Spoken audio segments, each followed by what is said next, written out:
גבר גבר, לא פחדתי שתלכי לי, כי בכל מחיר את תחכי לי. נשבע לך את בסדר בסדר, זה פשוט כבר לא מתאים לי, החיים האלה לא טובים לי. איך במציאות הכל היה כל כך הפוך, לא חשבתי שאני ארד כל כך נמוך. חברות שלך שטן בגלל כל הסכסוך, תחזרי אליי דחוף כי הלב שלי שפוך.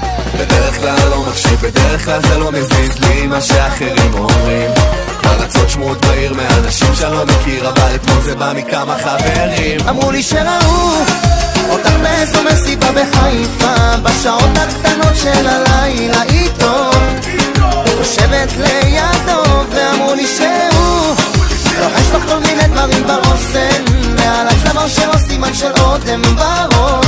זה לא סוד שאת כבר שלו.